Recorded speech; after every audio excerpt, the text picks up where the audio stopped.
찾으신 줄 알고 제가 1절 먼저 읽겠습니다. 화 있을진저 피의 성이여 그 안에는 거짓이 가득하고 포악이 가득하며 탈취가 떠나지 아니하는도다.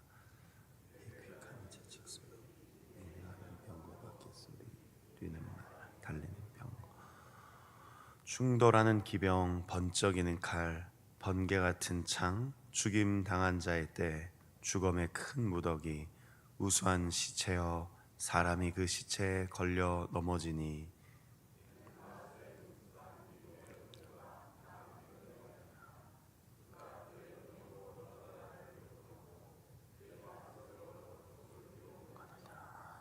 보라 내가 내게 말하노니 만군의 여호와의 말씀에 내 치마를 걷어 올려 내 얼굴에 이르게 하고 내 벌거벗은 것을 나라들에게 보이며 내 부끄러운 곳을 뭇 민족에게 보일 것이오.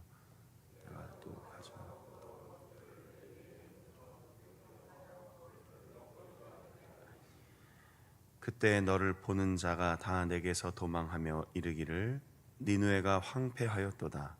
누가 그것을 위하여 애곡하며 내가 어디서 너를 위로할 자를 구하리오 하리라. 그는 강들에서 우리 돌려서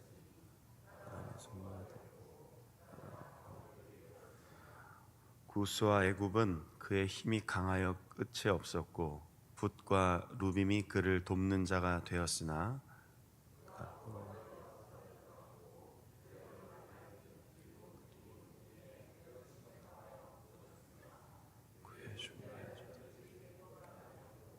그의 모든 것을 11절은 같이 읽겠습니다. 너도 술에 취하여 숨으리라. 너도 원수들 때문에 피난처를 찾으리라. 아멘. 오늘도 우리 기록된 말씀 함께 한 절씩 교독하셨는데요. 우리 새로운 한 주간 시작하면서 이제 오늘과 내일 나훔의 마지막 3장을 두 번에 걸쳐 읽으며 마무리하게 될 것 같습니다. 오늘 설교의 제목은 무너지지 않을 것처럼 보일 뿐입니다. 3장 분량의 짧은 나훔서 중에도 3장이 분량이 가장 깁니다.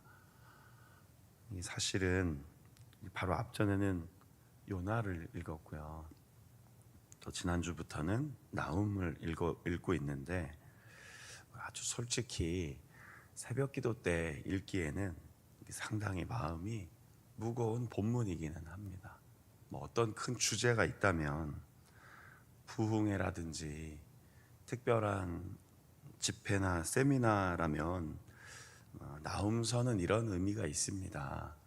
또 요나서는 이런 주제를 담고 있습니다라고 강의를 한다거나 특강을 하면 저도 마음이 참 편할 텐데 그래도 매일 아침 우리에게 주시는 말씀, 매일 아침 나에게 주는 말씀으로 읽고 묵상하기에는 상당히 무거운 본문이기는 합니다.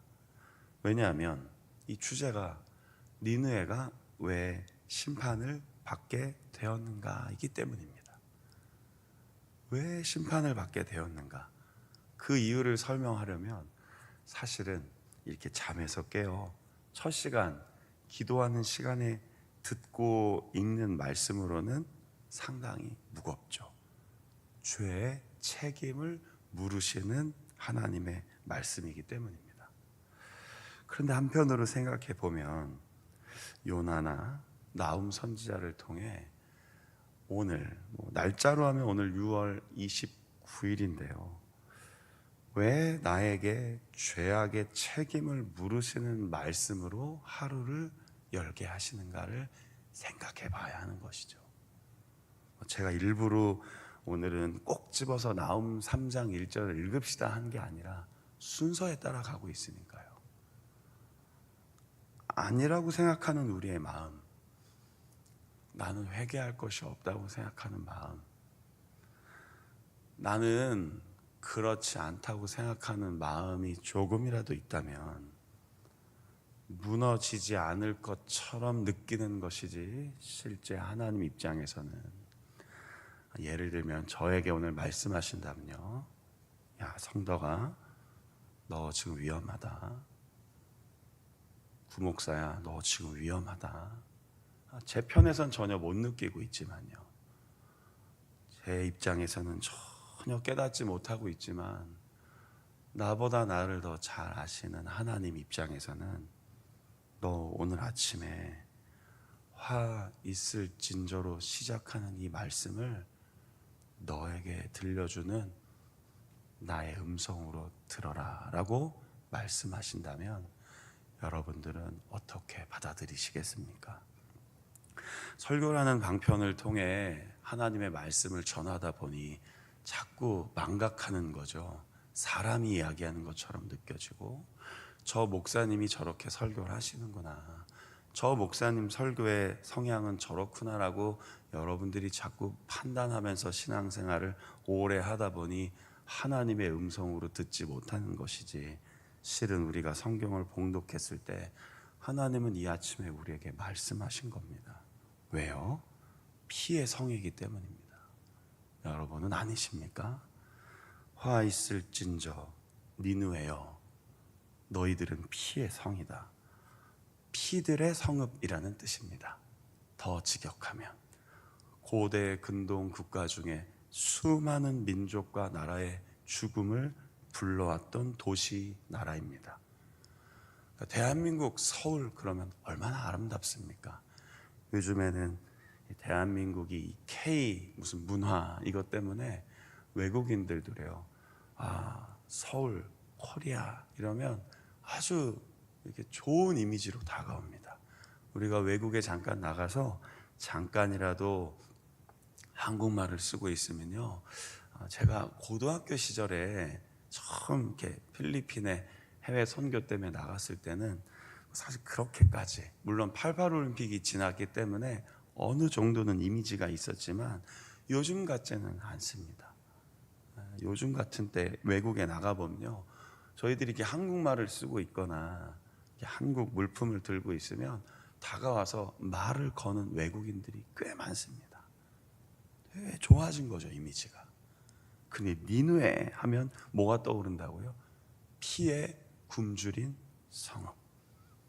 항상 전쟁을 일으키고 수많은 약속을 쉽게 깨트리고 약한 자를 짓밟고 폭력과 살인, 유혈, 이것이 아수르 군대의 특징이었습니다.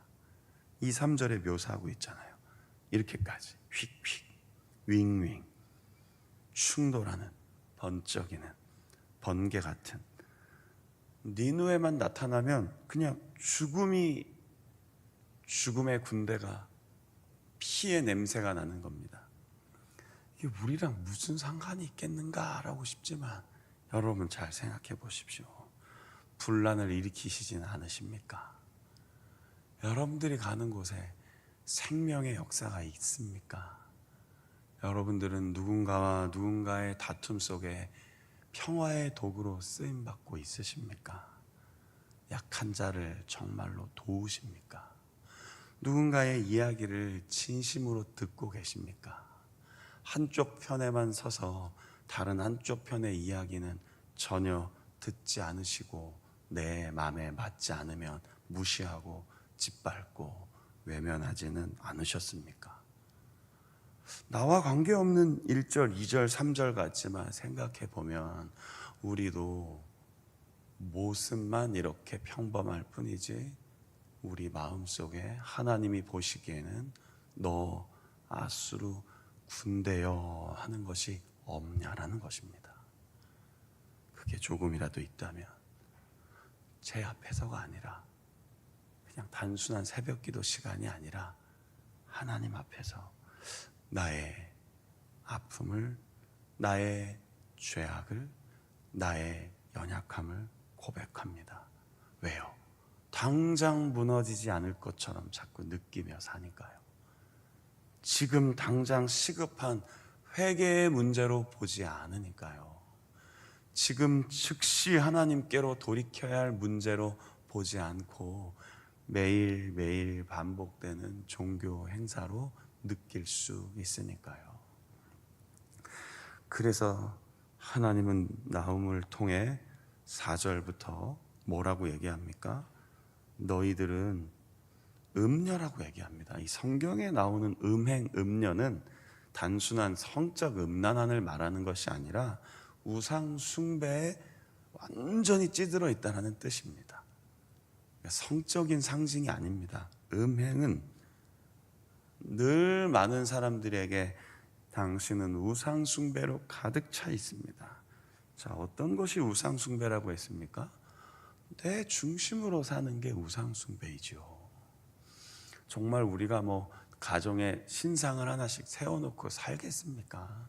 여러분들이 다른 부적이나 기독교인으로서 합당하지 않는 어떤 잘못된 상징물을 갖고 다니시겠습니까? 그렇지 않습니다. 내 안에 하나님이 아니라 내 삶의 하나님보다 더 앞서는 내 생각, 내 더러운 마음, 내 이기적인 그 마음들을 포기하지 못하는 것이 여전한 음행이겠죠. 그게 마술보다 더 악한 우상 숭배이겠죠. 우리는 어떠하냐는 겁니다. 바로 그런 이들에게 하나님이 뭐라고 얘기합니까? 5절 이후에 보면 이 고대 근동의 여인들이요, 몸을 드러내는 것을 가장 수치스럽게 여깁니다. 그래서 지금도 어떤 국가에서는, 우리와 전혀 다른 종교를 갖고 있는 국가에서는 여인들이 어떻게 하고 밖에 나옵니까? 다 몸을 가리잖아요. 이게 특별한 종교 의식을 넘어서서 이런 이미지가 있는 겁니다. 누군가 자신의 남편이나 아버지가 아닌 누군가가 여인의 치마를 걷어 올려 몸을 드러내는 건 가장 수치스러운 것입니다. 하나님이 그렇게 만들겠다 하는 겁니다. 누구를요? 피의 성읍인 니느웨 아수르 도시를요. 요나를 통해 회개를 선포했고 수많은 기회를 주었지만 끝까지 나는 무너지지 않을 거야, 나는 그냥 이렇게 살 거야, 나는 그냥 나대로 살 거야. 좀 그만 얘기하세요. 그만 회개 좀 얘기하세요. 그만 사랑을 얘기하세요. 좀 그만 용서하라고 하세요. 그만 이해하라고 하세요. 왜 제 마음은 항상 살피지 않으십니까? 라고 하는 니느웨 성읍처럼 수치와 구경거리가 되게 하시겠다는 이 이야기 어떻게 들으시고 계십니까? 나와는 관계없어. 이 이야기는 그냥 구약 성경에 나오는 생명의 말씀 순서 따라가며 목사님이 그냥 아침에 짧게 설교하고 기도 제목을 주시는 본문이야 라고 들으십니까? 아니면 왜 6월 29일 아침에 화 있을진저, 예수님이 이거 마태복음의 마지막 바리새인과 서기관들에게 하시는 교훈이잖아요. 왜 우리에게 들려주실까? 왜 이 아침에 나에게 화 있을진저라는 단어를 내 입술로 표현하게 하셨을까? 묵상해 보자라는 겁니다.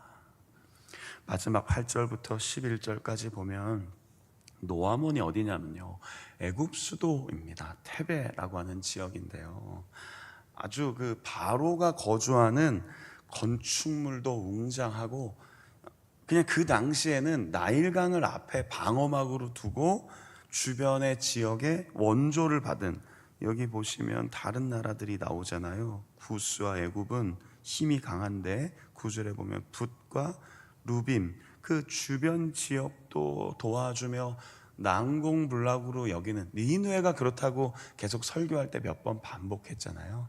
그런데 이 애굽의 수도 노아몬도 절대로 그 누구도 무너뜨릴 수 없을 것이다 했는데, 이게 실제 역사 속에서 663년경에 아수바니팔이라고 하는 아수르 왕이 들어가서 애굽을 무너뜨립니다.